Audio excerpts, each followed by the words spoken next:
Hey, what's up guys? RhinoRatesMusic here, and I'm finally back on YouTube for a brand new video. So a lot of yous, I'm assuming, are from my TikTok page, but if there happen to be some of yous here who do not follow my TikTok page, that's where I post most of my content now. Go follow that. The name is @PostleMusic55.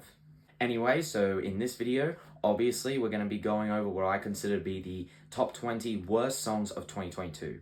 Now that we've come to the end of the year and so many music outlets, reviewers, and journalists have been posting their year-end list, it's time for me to do mine, and we're going to start off with the bad. So I went through a lot of pain to make this list for you guys, make what I consider to be possibly the 20 worst songs of 2022, in my opinion, so I got to put you guys through that same pain just so that it's fair. So here are the 20 worst songs of 2022. It was a great year for music mostly, but of course there were a lot of stinkers this year, and within that came a lot of music trends in the mainstream that really resulted in some pretty bad songs that we are going to go through all in this video. Okay, so starting at the number 20 spot, we have Megadeth with the song Night Stalkers featuring Ice-T. Now, the song was already bad enough considering that it's one of the most stereotypical metal songs you can get. This song is basically like the metal version of the white guy trying to rap faster than Eminem. The guitar playing is incredibly fast on this song, but fast to the point where it's just losing its artistic touch and its artistic flavor. Like it's trying too hard. Dave Mustaine's vocals. He was never really my favorite vocalist in the thrash metal scene, but here and on this album, they just sound really aged and really degraded. And on this song, they do not really sound any better either. And I can't really get into the lyrics too much, especially because of that awful Ice-T feature at the end. Like, why is he even on this track? I get that he is a veteran, and I get the lyrical role. I guess it plays with the song. So I guess on paper it doesn't sound like too bad of an idea, but it is way worse in practice, trust me. So yeah, Megadeth's Night Stalkers coming in at number 20. Coming in at the number 19 spot, unfortunately we have another metal song, but this time it happens to be by a band who's not even as good at making metal as Megadeth are. I'm talking about the song San Quentin from Nickelback's new album. Yes, so Nickelback, the greatest band of all time, is back after 5 years with a brand new album, and it's shit. And this was the lead single to it. Chad Kroeger has always been a terrible vocalist, and here when he's trying to exploit his chops even more and his chords even more, especially as he's getting older, that it's just really, the ugliness is really taking shape in his vocals here. He's never been a good songwriter at all, and the instrumental is drabby and stereotypical as fuck. Yeah, not much more to say about this track. Coming in at number 18 spot, we have No Stylist by Destroy Lonely. Now, this year we had quite a few projects from Opium Artists, which is the new label founded by Playboi Carti, consisting of artists like Ken Carson, Destroy Lonely, and Homicide Gang. And among those albums, I was not really a fan of either of them, but I can at least say that maybe in Ken Carson's album, and probably even Destroy Lonely's album, there were a couple of highlights, but still, a lot of them just felt like weaker versions of what Playboi Carti has already been doing on Whole Lotta Red, just basically copying his style. But out of all of those, if I had to pick one song out of all those records that encapsulates the worst elements of that, it has to be the title track from Destroy Lonely's album. The instrumental, the mixing, the production, the vibe, and Destroy Lonely's vocals just puts your mind into a vibe, but not this type of positive vibe. A mindfuck kind of vibe. To the point where it's just numbing you of feeling anything good or bad about it. It's completely perplexing you and numbing you of any feelings you have towards the song, or at least for me. Because instrumentally, it is so synthetic, it is mixed poorly, and Destroy Lonely, yeah, the song called No Stylist, because Destroy Lonely offers very little to nothing in terms of a unique sound or style, or anything that's at least stand out as a rapper. And lyrically, obviously, I'm not expecting the Opium Gang to be Kendrick Lamar or Jid type lyrical miracles or anything like that, but at least come out with some standout bars here and there. Actually, no, there is a standout bar in this song, and that's probably what made me put this song on this list, because if it was just for the sound and the style alone, it probably wouldn't be enough to be included on this list. But that line about she in school, but it's cool, I'm a still bagger, is incredibly suspicious. And not only that, but on Destroy Lonely's Genius interview, instead of him clarifying this line and explaining it a bit better and maybe taking out some of these rumors, he just brags about him supposedly freestyling the whole thing. Well, if that's true, then either I would rather you do some more writing, or if there are some songs on your album that are written, I really can't tell the difference between the ones that are freestyled and are written, because yeah, the songwriting on this song and the rest of the album is just weak as hell. Now anyway, moving on to the number 17 spot, we have Nicki Minaj with Super Freaky Girl. Now Barbs, please don't destroy me, please don't kill me, but let me explain myself.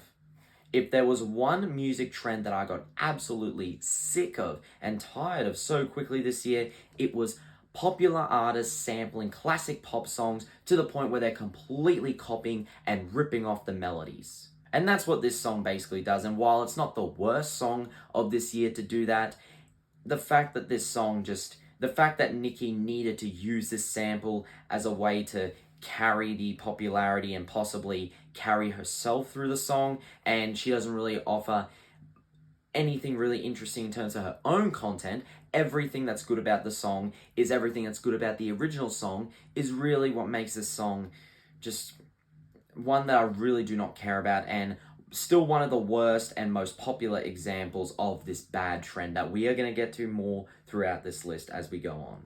At the number 16 spot, we have Flowrider and Walker Hayes with High Heels. Oh my god, please stop with the rap and country crossovers. Now, I will say this song probably isn't quite as bad as that Lil Durk and Morgan Wallen collab we had last year, but this is one of the most drabbiest songs ever. Flowrider has not been relevant in nearly a decade, and on this song, lyrically, vocally, and stylistically, he's really showing why. The instrumental is drabby as hell. It's like they didn't want to go hard enough, because if they had gone harder, it would have just come across as absolutely cringe. But I would probably rather something like that than a boring snooze fest instrumental like this. But the worst part about this song has to be Walker Hayes. He doesn't do anything interesting vocally, and the only thing he can do lyrically is cry about him not winning a Grammy for Fancy Like. Maybe it's a good thing that song didn't win a Grammy, Walker. If you want to pout about and cry about not winning a Grammy, that's fine, but don't do it on somebody else's song. That just makes it even worse. Coming at the number 15 spot, we have Jack Harlow with First Class. Another example, lo and behold, it's another example of a song that samples and rips off the melody of another classic pop song. And it clearly worked for Jack, but didn't result in a good song. It's easily one of Jack Harlow's most boring songs to date, and I was never really a fan of Jack Harlow in the first place. His delivery is so drab, so snooze fest, and I wasn't even a huge fan of the original song that this samples. I wasn't even the hugest fan of Fergie's Glamorous, but this song makes me like that song more, or makes me like it less, I don't know, because it's literally using the melody and even the chorus, the lyrics of that original song as the chorus for this song, because Jack couldn't make his own chorus. So yeah, this song coming in at number 15. Coming in at number 14 spot, we have a song by an artist of the name of Salem Elise called Crypto Boy. Yes, basically the whole premise of this song is a diss track towards a guy who is very invested in cryptocurrency, and that is enough to completely throw this girl off. Enough for her to have bad thoughts about this guy, enough for her to want to stay 200 yards away from him, and also enough to make this terrible song. Look, I'll be honest, I do not care for NFTs, and I do not care for people who are bragging about how much money they have made through cryptocurrency. But you know what I care for even less? People who are investing their anger so much on people who are invested onto cryptocurrency, to the point where they're literally making a song like this with some of the cringiest lyrics I have ever seen in a chorus. And pouting about it so much to the point like they're almost indirectly promoting cryptocurrency more so than criticizing it. And yeah, even instrumentally, this is just one of those horrible fusions of indie pop and pop punk that we've been hearing so much lately. Nothing special stylistically or vocally. Celine does not offer much interesting in terms of vocals, but it's really the lyrics of the song that cringe me the hell out. At the number 13, we have a song that encapsulates yet another cringe trend in popular music this year. I'm talking about Dojo by Central C. Now, this song actually encapsulates two trends in popular music that I was not crazy about. One, taking out a certain lyric and popularizing it so it would become appealable to the TikTok audiences and become overused in TikTok to get the song streams up. And obviously I'm talking about the opening bars on here. And the second trend is when rappers are using a female rapper's name in the title of their songs because they can't come up with their own titles. They have to use another artist's name just to bring up the streams of their own songs. Because Central C was not the only one to do this. Look at NLE Chopper with his song, Ice Spice. And heck, even Snot made a song also titled Doja, which was also themed around Doja Cat, and also consisted of lyrics fetishizing her. But that song is at least a little bit better because it does have a pretty good feature from A$AP Rocky. This song is even worse. It is short as hell, the instrumental is shit, and obviously the homophobia and misogyny in this song just makes it even worse as well.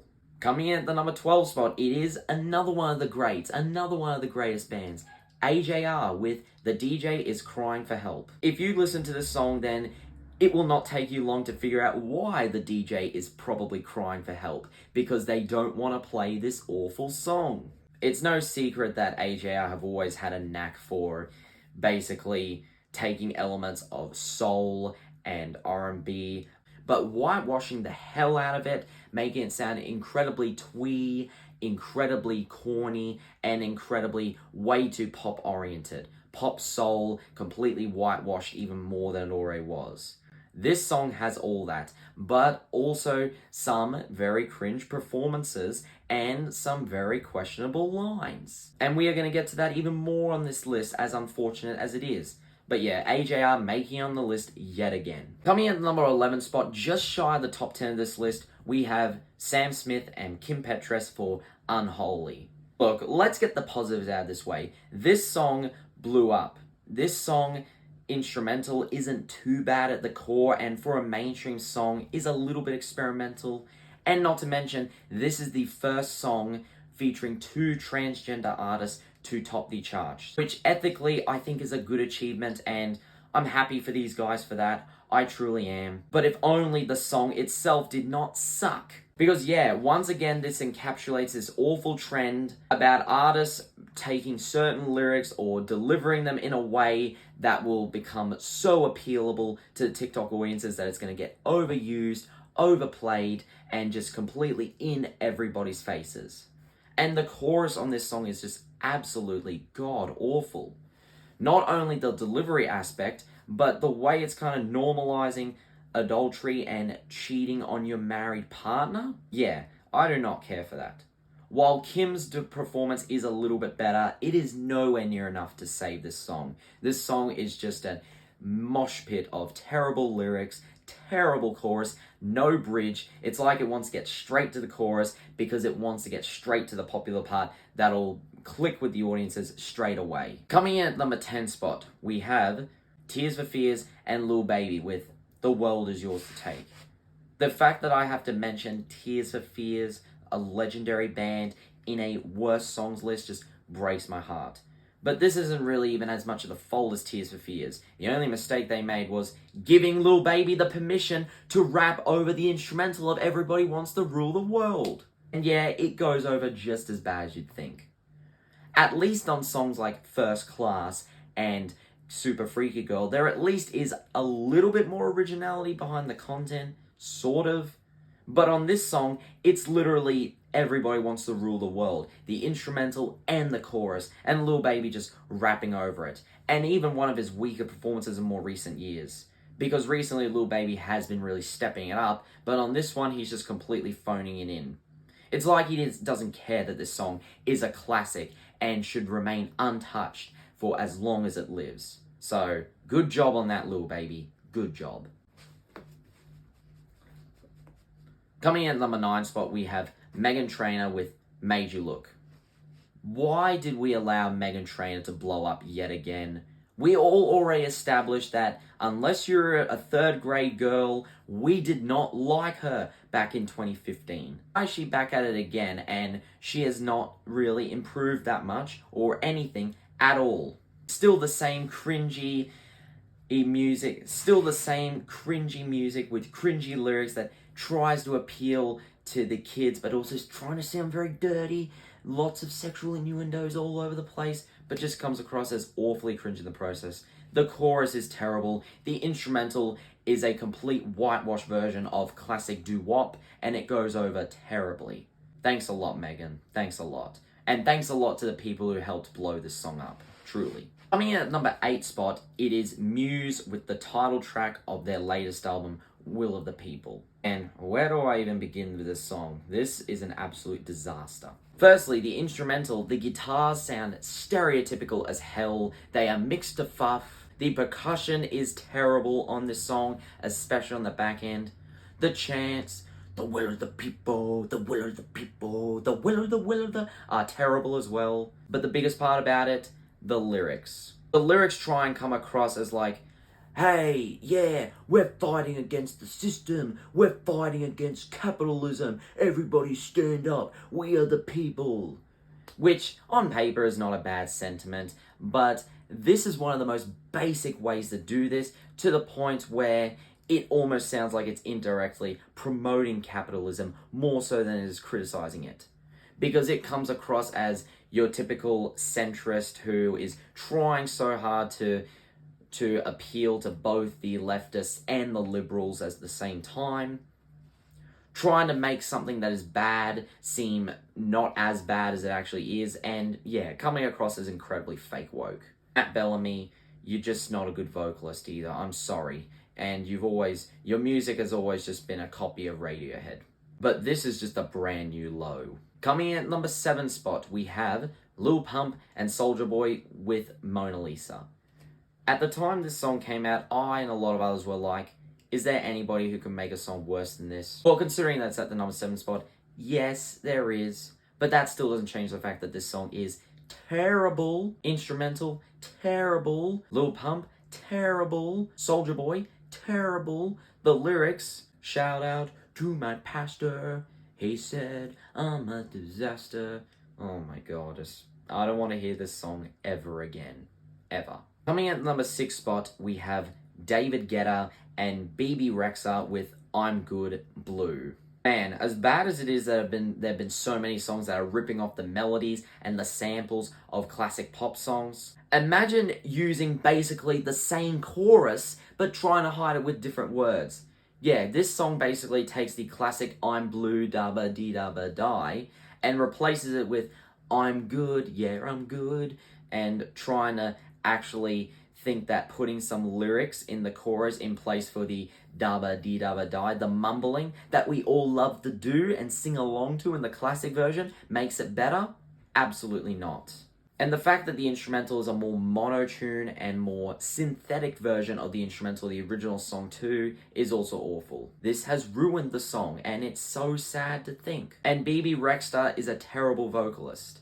And this song was just made even worse with the sped up versions. Because if there were 3 cringeworthy trends this year with modern mainstream music, it was the sped up versions appearing all over TikTok, and even artists releasing sped up versions, sampling and ripping off the melodies of classic pop songs, and of course the rappers taking the names of female rappers in their song titles that I talked about.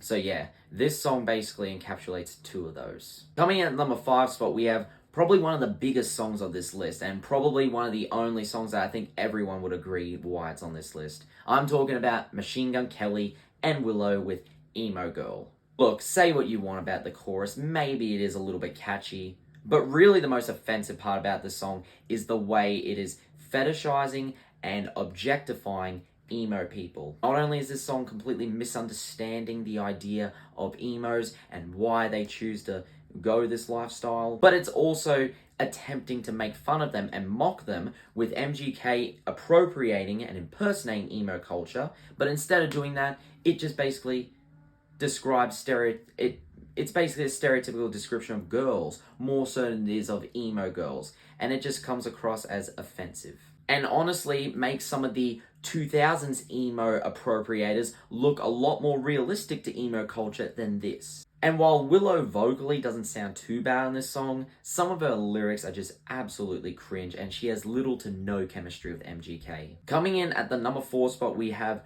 probably the song this year that is the worst example, because we've talked about a few songs that have ripped off classic pop songs, but I think out of all of them, this song takes the cake of being the worst out of them to do this trend. And I'm talking about Young Grady with Betty Get Money. Who the hell goes ahead and ruins Rick rolling?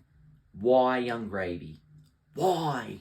And again, just like on the previous song that we talked about with the BB Rexa song, this song is basically replacing the words on the chorus to try and make it sound like the same chorus but with different words. Never gonna take that L. Like, shut up, please. You just took the biggest L of this year because of this, or one of the biggest L's. Yeah, and I pretty much have nothing more left to say about this song. Basically, everything I said about the other songs, it's on this song, but probably even worse. Now we've entered the top 3, so strap yourselves in, it's going to be a bumpy ride. At the number 3 spot, we have, maybe you guys might think that I'm wasting this spot with this song, or just using this artist, including this artist here as a cop-out, but I had to do it because out of all the songs I have uncomfortably heard from this artist, this has got to be one of the worst ones. Probably the worst one. I'm talking about Tom McDonald with the song Sheeple. Yep, what do you expect? Tom McDonald complaining about liberals and leftists and leftards and people getting offended over everything, people censoring everything, black people trying to victimize themselves, people changing their genders. Just Tom spitting this conservative nonsense and complaining as a way to cover up his own bigotry and excuse himself of being racist and outright transphobic on this song. What else do you expect from Tom McDonald lyrically? Tom, do us a favor and stop. Stop making music, please. And if that wasn't bad enough, the instrumental, while it's not the worst beat I've ever heard, the mixing with Tom's vocals or rapping or barely rapping is god-awful. And the rapping itself too, Tom still sounds like he's rapping while clenching his ass cheeks. And the chorus is absolutely hideous on this song. Absolutely terrible. This is one of his worst hooks to date, and it is terrible. Not to mention the terrible lyrical content. And the title, Sheeple, come on. Coming in at the number 2 spot here, this was tough between the top 2 because both these songs are almost equally as awful to me. But at the number 2 spot, it is Gail and Black Bear with FMK.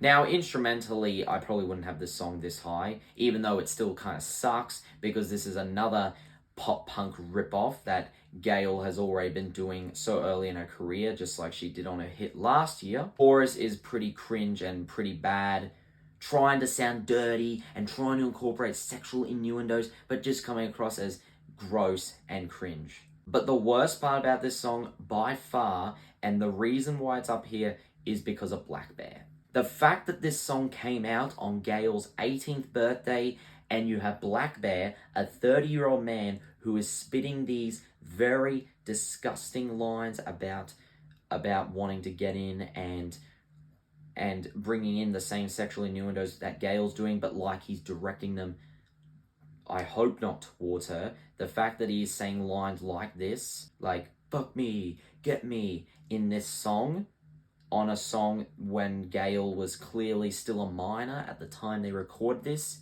is creepy. It's disgusting, it's cringe, it's tiresome, and it's just... If it weren't for MGK, Black Bear would be the worst emo pop-punk appropriator out there. But this is a brand new low from him being on this track, saying these lines, and I don't care if Gail herself probably agreed to it. This is still not cool, and I don't want to hear this song ever again. Who even let this song be released? And especially on the day Gail turned 18. Okay, here we go. We have entered the number 1 spot. The worst song of 2022, in my opinion.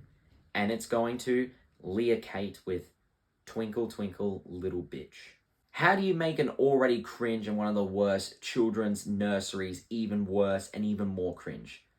Allow Leah Kate to do that. Basically what this song is, it's trying to be a diss track towards Leah Kate's ex. But honestly, if I was in the perspective of her ex, I would be more humoured than humiliated, because This is just hilariously bad. When you have to use a children's nursery rhyme as a way to make a chorus and use it in this context with already cringe lyrics in the verses, a terrible instrumental, and another awful pop-punk fusion, and not to mention the fact that Leah Kate is 30 years old doing this, stooping this low, something that even a 14-year-old girl would probably not dare to do. Like, look, I don't really care for the guys who are like, oh, TikTok is ruining modern music. That's why all modern music sucks. All the kids are just listening to this modern garbage and dancing to it all. I don't care for guys who say that. But this song is one of the only examples where I may have to almost agree with those boomers. Because this song is one of the worst examples of that. And I truly do believe that TikTok has spawned a lot of great, talented artists that people need to take a look at. But Leah Kate is definitely not one of them. And this song is not one of them. Just leave this song in the garbage. It should have been left in the garbage the whole time. It should have never been released. It's just so bad, it's almost offensive. Ugh. Glad that that's over. That was the 20 worst songs of 2022. So if you guys made it to the end, let me know if you enjoyed this. Leave a like or dislike if you didn't like it. Tell me what you thought of this list. What was your least favorite song of the year? And stay tuned for my other lists that are yet to come out this week. My next list is going to be the best songs of 2022. So stay tuned for that. It's coming real soon. But until then, guys, I will catch you in the next video. Take care. Bye-bye.